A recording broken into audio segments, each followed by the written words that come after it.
Selamat datang di Dongeng Kecil.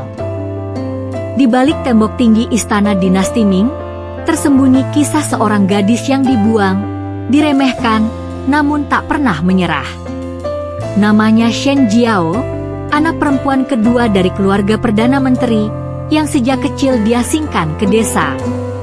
Namun, siapa sangka, gadis inilah yang diam-diam mengguncang takdir istana, dan menaklukkan hati sang putra mahkota.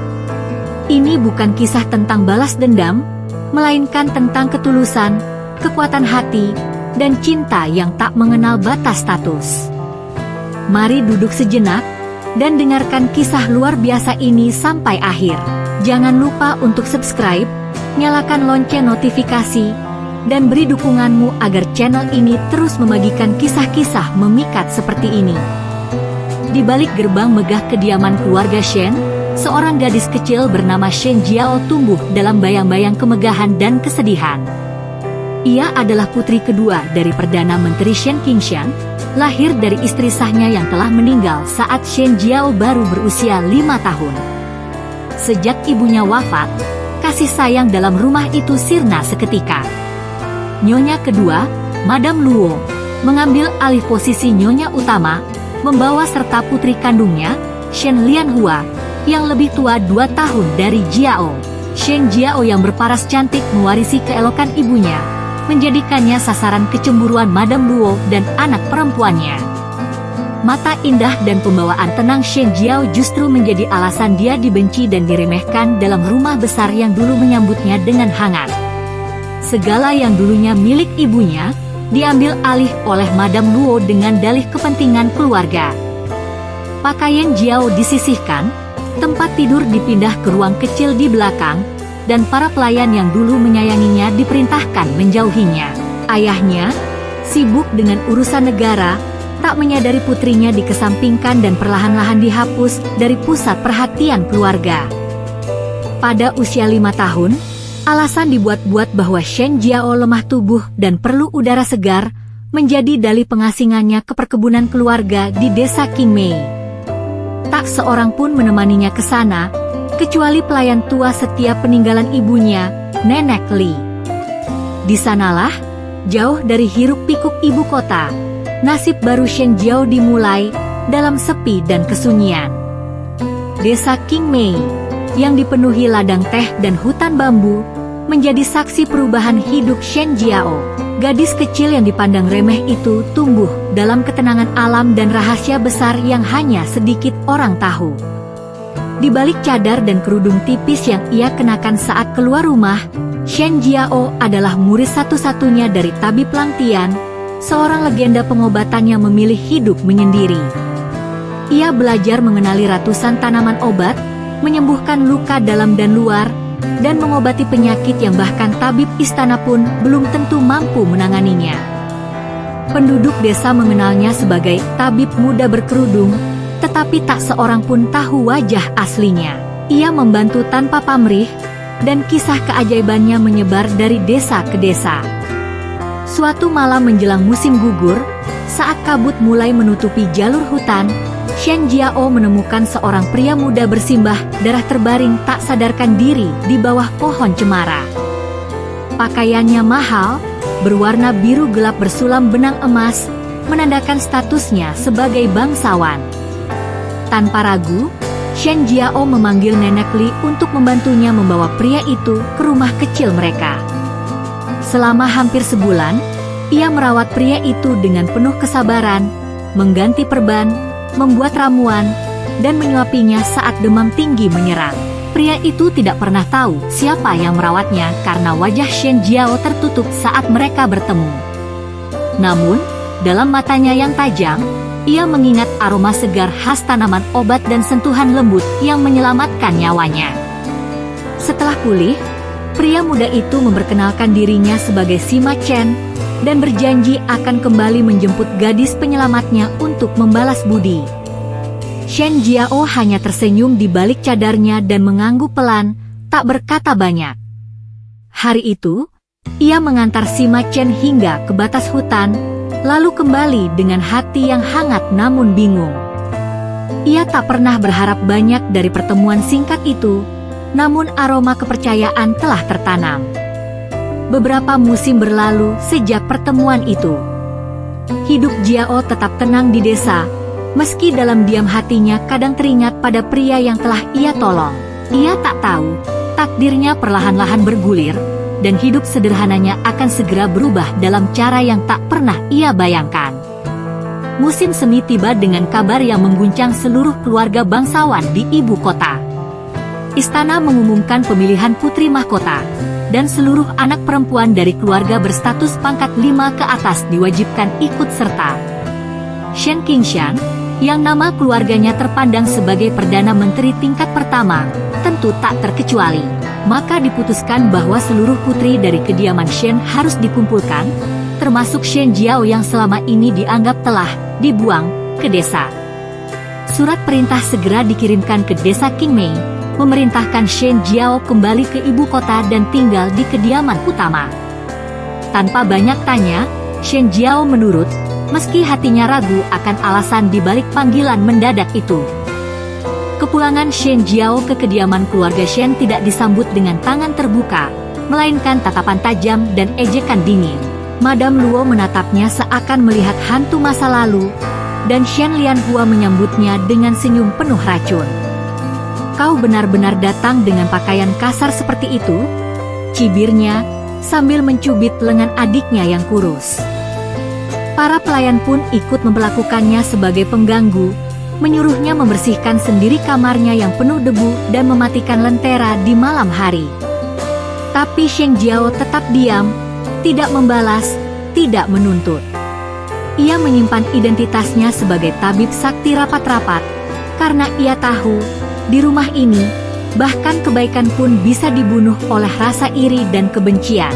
Shen Lianhua yang selama ini menjadi pusat perhatian sebagai putri tertua, merasa posisinya terancam dengan kembalinya Shen Jiao. Ia mulai menyebarkan desas-desus bahwa adiknya itu gila, liar, dan dibuang karena membawa sial. "Apa pantas anak desa ikut pemilihan putri mahkota?" katanya kepada teman-teman sesama bangsawan. Bahkan ia menghasut putri-putri dari istri selir ayah mereka untuk mempermalukan Shen Jiao di hadapan para pemuji istana. Malam sebelum keberangkatan ke istana, Shen Jiao menemukan pakaiannya dikotori lumpur dan sepatunya dibuang ke sumur belakang. Ia hanya tersenyum pahit dan memilih mengenakan pakaian tua peninggalan ibunya, bersih, sederhana, dan penuh kenangan. Hari pemilihan tiba, dan aula istana penuh dengan gadis-gadis berpakaian anggun dan riasan sempurna. Mereka menampilkan tarian yang anggun, lukisan penuh warna, kaligrafi halus, dan puisi mendayu. Ketika giliran Shen Jiao tiba, ia berdiri canggung di tengah ruangan, tanpa pertunjukan megah, hanya membungkuk sopan lalu mundur perlahan. Tawa pelan terdengar di belakangnya, terutama dari barisan gadis-gadis yang dipengaruhi Shen Lianhua. "Apa yang bisa diharapkan dari gadis desa?" gumam mereka sinis. Namun di balik kerendahan dirinya, mata Shen Jiao tak gentar. Ia tidak datang untuk menang, ia datang untuk mengakhiri semuanya dan kembali pada ketenangan yang ia rindukan. Setelah pertunjukan bakat usai, para putri diizinkan bersantai di taman istana. Di tepi danau berair jernih, Shen Lianhua mendekati adiknya dengan dua gadis lainnya, berpura-pura bersikap ramah. Dalam sekejap, tubuh Shen Jiao terdorong ke arah danau, hampir jatuh ke dalam air yang dingin. Namun sesaat sebelum tubuhnya menyentuh permukaan, sebuah tangan kuat menariknya ke belakang. Saat ia menoleh, wajah tampan seorang pria dalam pakaian merah marun berdiri menatapnya, putra mahkota, Sima Chen. Shen Jiao membeku. Itu adalah pria yang pernah ia rawat dengan sepenuh hati, kini berdiri di hadapannya, namun tampaknya tak mengenalinya sama sekali. Sima Chen membantu Shen Jiao berdiri, sorot matanya tajam menatap gadis-gadis yang berdiri membeku di belakang. Tanpa berkata sepatah kata pun, ia mengantar Shen Jiao kembali ke paviliun tempat para gadis berkumpul. Shen Jiao hanya bisa menunduk, jantungnya berdebar kencang. Ia tidak tahu apakah Sima Chen mengenalinya atau hanya merasa kasihan. Namun di balik jubah sutra sang putra mahkota, ada pandangan yang menyelidik. Ia mencium aroma herbal yang familiar, dan matanya sempat menangkap sekelibat hiasan giok kecil di pinggang gadis itu, benda yang sangat ia ingat dari masa penyembuhannya dulu. Setelah kejadian di tepi danau, Sima Chen tidak bisa mengusir sosok Shen Jiao dari benaknya. Ia memerintahkan Kasim kepercayaannya menyelidiki latar belakang semua putri dari keluarga Shen. Namun catatan resmi hanya menyebut bahwa Shen Jiao adalah putri kedua yang sejak usia 5 tahun dikirim ke desa karena sakit-sakitan. Tidak ada yang mencurigakan, tapi Sima Chen tahu, ia tidak salah mengenali. Hiasan giok itu, aroma dedaunan segar, dan tatapan lembut namun tegas, semuanya adalah milik gadis yang menyelamatkan hidupnya di desa.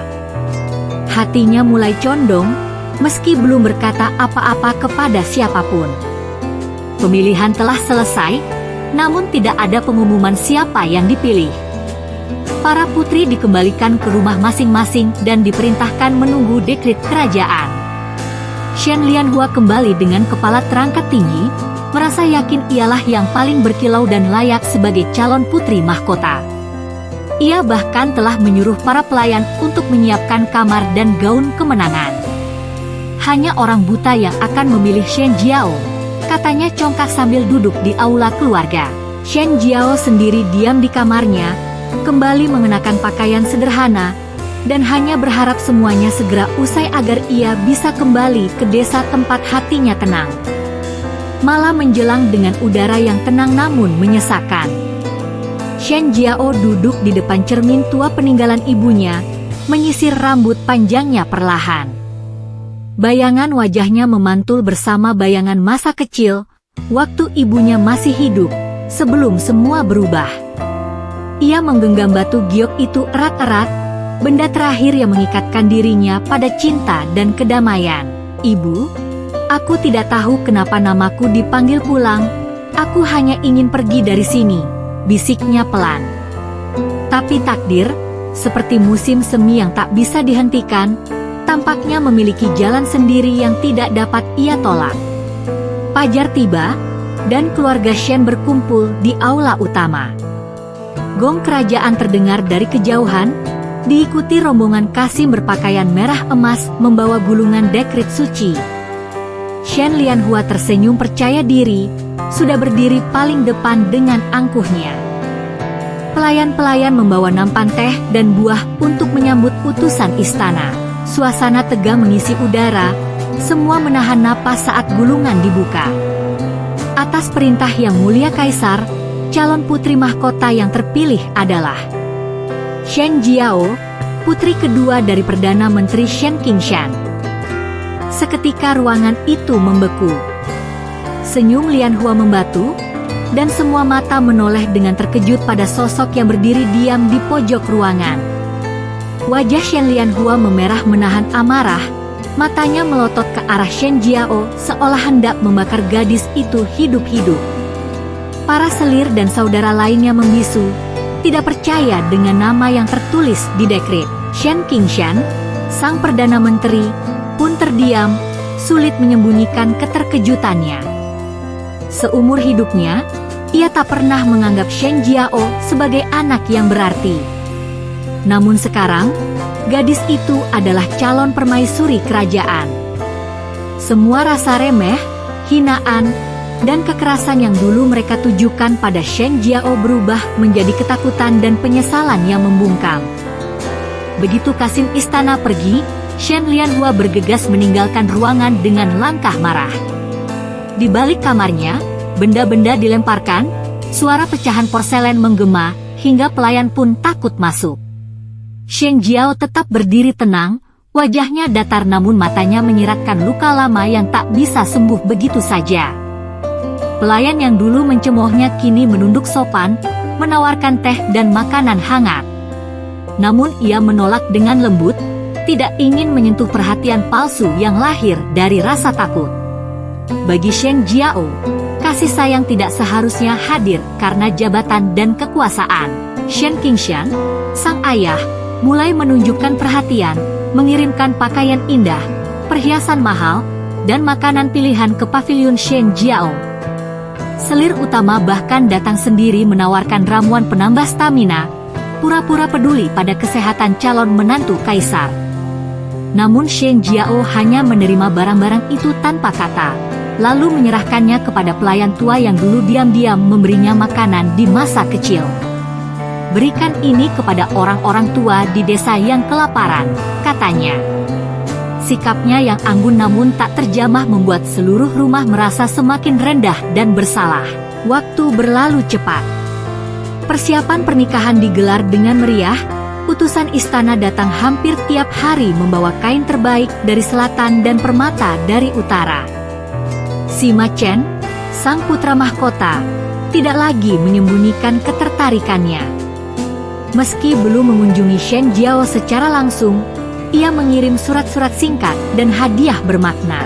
Dalam salah satu suratnya tertulis, "Aku tak sabar menyingkap jilbab merahmu dan menatap wajahmu seperti dulu di pondok kecil itu." Shen Jiao membaca surat itu dengan tangan bergetar, hatinya campur aduk antara bahagia dan ketakutan akan kebahagiaan yang tiba-tiba. Akhirnya, hari yang dinanti pun tiba. Tandu merah berhias bordir burung ponik datang dari istana, diiringi musik gendang dan nyanyian merdu. Jalan utama di ibu kota dipenuhi rakyat yang ingin melihat wajah calon permaisuri yang katanya dahulu tinggal di desa.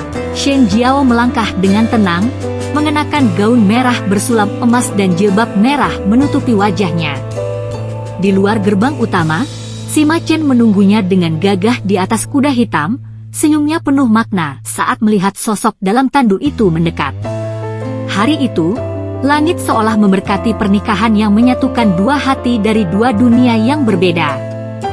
Suara genderang mengiringi langkah tandu merah yang perlahan bergerak menuju istana kerajaan. Warga kota menyambut dengan sorak-sorai, memuji betapa beruntungnya putra mahkota mendapatkan calon permaisuri yang disebut berwajah secantik bidadari. Tapi tak ada yang tahu luka di balik ketenangan gadis dalam tandu itu. Shen Jiao duduk diam, wajahnya tersembunyi di balik jilbab merah, namun hatinya bergemuruh, takut, bahagia, dan waspada bercampur jadi satu. Sesampainya di istana, prosesi agung pun dimulai, 3 kali membungkuk kepada langit dan bumi, kepada orang tua, dan kepada pasangan. Semua berlangsung hikmat dan agung, mempersatukan dua insan yang terikat oleh takdir. Setelah upacara, Shen Jiao diantar ke istana timur, kediaman pribadi putra mahkota.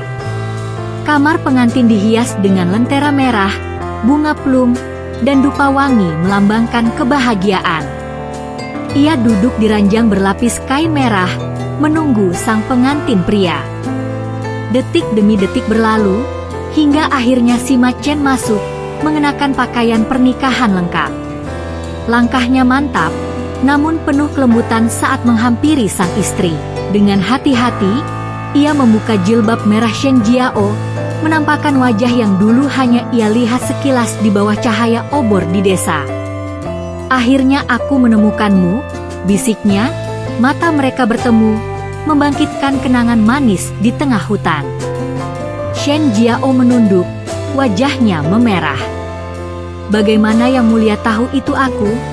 tanyanya lirih, hampir seperti bisikan. Sima Chen tersenyum, lalu mengangkat tangan Shen Jiao dan menunjuk giok di pinggangnya. "Dari aroma tumbuhan obat yang menenangkan, dan batu giok ini, aku tak akan lupa," jawabnya tulus. Shen Jiao melepas batu giok dari pinggangnya, meletakkannya di tangan Sima Chen. "Ini peninggalan ibuku, satu-satunya kenangan yang kumiliki," ucapnya. Sima Chen menggenggam tangan gadis itu dan menariknya dalam pelukan. "Kini, aku akan menjadi pelindungmu, dan tak ada seorang pun yang akan menyakitimu lagi." Malam itu, cinta yang selama ini terpendam mulai tumbuh di antara keduanya. Tanpa kata berlebihan, mereka saling memahami luka dan harapan masing-masing. Sima Chen memandang Shen Jiao seolah ingin menghapus setiap jejak penderitaan masa lalunya. Dalam pelukannya, Shen Jiao menangis pelan, bukan karena sedih, melainkan karena untuk pertama kalinya dalam hidup, ia merasa aman. Di luar sana, lentera menggantung tenang, seakan ikut menjaga kebahagiaan malam itu. Dan di dalam kamar pengantin Istana Timur, dua jiwa yang pernah terpisah oleh nasib akhirnya bersatu oleh cinta yang tak terduga. Keesokan paginya, kabar pernikahan menggemparkan seluruh negeri. Rakyat bersuka cita, para pejabat memberi ucapan selamat, namun di kediaman Shen, suasana jauh berbeda. Shen Lianhua mengamuk hebat, merobek gaun-gaun mahalnya, melemparkan cermin dan vas bunga. Ia tak bisa menerima kenyataan bahwa Shen Jiao, gadis yang dulu diasingkan, kini menjadi wanita paling berpengaruh di istana. Para pembantu ketakutan dan menghindarinya, tak ada yang berani membujuk. Namun amarah Lianhua tak bisa mengubah takdir. Hari itu, semua orang tahu, roda kehidupan telah berputar, dan yang selama ini diremehkan, kini berada di puncak tertinggi. Setelah hari pernikahan agung itu, Shen Jiao menjalani hidup baru di Istana Timur. Para pelayan kerajaan memperlakukannya dengan penuh hormat, dan ia sendiri menjalankan tugas sebagai putri mahkota dengan bijaksana. Ia tak tergoda oleh kekuasaan, tetap rendah hati dan menjaga jarak dari intrik istana. Sima Chen sering menghabiskan waktu bersamanya, bahkan menyuruh pengawal khusus menjaganya agar tak ada yang berani menyakitinya. Di balik layar, ia mulai mengungkap laporan tentang perlakuan buruk keluarga Shen terhadap istrinya. Tanpa ragu, ia menyelidiki semua bukti secara diam-diam, demi keadilan untuk wanita yang ia cintai. 1 bulan setelah pernikahan, istana mengeluarkan dekret mengejutkan. Perdana Menteri Shen Qingshan diturunkan pangkatnya menjadi pejabat tingkat 4 dan dipindahkan ke daerah pelosok. Alasannya, penyalahgunaan kekuasaan, kelalaian dalam mendidik putri-putrinya, dan kesewenangan terhadap anggota keluarga. Seluruh istana gempar, dan keluarga Shen dilanda kepanikan besar. Madame Luo, ibu tiri Shen Jiao, jatuh sakit karena stres mendadak. Shen Lianhua, yang selama ini merasa paling mulia, menangis dan menjerit, memohon agar ayahnya mengembalikan kehormatan mereka. Tapi semuanya sudah terlambat, keputusan raja tak bisa dibatalkan. Tak hanya itu, Shen Lianhua dijodohkan secara paksa oleh istana dengan bangsawan dari daerah terpencil yang terkenal kejam. Ia menolak dengan segala cara, bahkan mencoba melukai dirinya sendiri agar batal dinikahkan. Namun perintah kerajaan adalah mutlak. Ia akhirnya dibawa dengan kereta hitam menuju kediaman suaminya, meninggalkan rumah Shen yang sudah tak lagi megah. Shen Qingshan dan seluruh keluarganya hidup dalam pengasingan, jauh dari ibu kota, dihantui oleh bayang-bayang masa lalu. Di tempat asing itu, mereka tak lagi dihormati, hanya dikenang sebagai keluarga yang pernah menjatuhkan darah dagingnya sendiri. Di Istana Timur, Shen Jiao tak menunjukkan kebencian terhadap mereka. Ia tak meminta balas dendam, hanya keadilan yang layak. Pelayan-pelayan yang dulu mencemoohnya kini bersikap sopan, namun Shen Jiao menjaga jarak. Ia tak melupakan masa kecilnya yang penuh luka, tapi memilih untuk menatap ke depan. Bersama Sima Chen, ia sering mengunjungi taman-taman istana dan desa-desa sekitar, menyamar sebagai rakyat biasa. Mereka menolong orang-orang sakit yang tak mampu, dan tak sedikit yang mengenali bau harum tanaman obat dari tubuh sang putri mahkota. Namanya mulai dikenal, bukan hanya sebagai istri calon raja, tapi juga sebagai penyembuh agung yang berhati lembut. Tahun-tahun berlalu, dan kehidupan mereka dipenuhi ketenangan dan tawa anak-anak. Shen Jiao melahirkan 6 orang anak, 4 putra tampan dan 2 putri jelita. Sima Chen sangat menyayangi mereka, mendidik langsung anak-anaknya agar tumbuh bijaksana dan berbelas kasih. Shen Jiao mengajarkan dasar-dasar pengobatan kepada putri sulungnya, berharap warisan ilmunya tak hilang di telan zaman. Meskipun dikelilingi kemewahan, Keluarga kecil mereka hidup sederhana dan harmonis. Dan ketika kabar mangkatnya Kaisar Sima Rui menggema di seluruh negeri, takdir baru pun menanti mereka, jalan menuju tahta sebagai raja dan ratu kerajaan Sima. Upacara penobatan Sima Chen berlangsung megah di Balairung Langit, disaksikan para pejabat dan rakyat dari seluruh penjuru negeri. Ia mengenakan jubah naga keemasan, berjalan gagah di atas permadani merah menuju tahta kaisar. Di sampingnya, Shen Jiao berdiri anggun dalam balutan busana permaisuri berwarna giok, wajahnya tenang namun bersinar. Seruan rakyat menggema, hidup yang mulia Kaisar dan Permaisuri Shen. Hari itu menandai dimulainya era baru yang akan dikenang dalam sejarah. Kekuasaan yang dipenuhi kebijaksanaan, keadilan, dan cinta sejati antara seorang kaisar dan wanita desa yang dulu diremehkan. Sebagai kaisar, Sima Chen segera membentuk dewan penasihat yang jujur dan menghukum korupsi di segala lini. Ia memulihkan nama-nama rakyat kecil yang pernah dikorbankan demi ambisi para pejabat. Shen Jiao mendirikan paviliun pengobatan istana, tempat ia melatih tabib wanita dari kalangan rakyat biasa. Istana menjadi tempat di mana ilmu dan kasih tumbuh berdampingan. Setiap pagi, Shen Jiao mengunjungi paviliun, mengajarkan ramuan herbal sambil tersenyum. Para rakyat memujinya sebagai permaisuri berjiwa cahaya, yang tak pernah melupakan asal-usulnya. Anak-anak mereka tumbuh menjadi pribadi yang luar biasa, tampan, cerdas, dan berhati mulia. Putra sulung, Sima Ren, ahli strategi dan pandai berdiplomasi, sementara putra kedua, Sima Liang, mewarisi bakat ibunya dalam pengobatan. Putri sulung, Sima Yu, dikenal sebagai penyair dan pelukis terhebat pada masanya. Tidak ada dari mereka yang besar kepala atau angkuh, karena didikan Shen Jiao yang penuh cinta dan kebijaksanaan. Mereka belajar langsung dari rakyat, tidak hanya dari kitab-kitab di perpustakaan istana.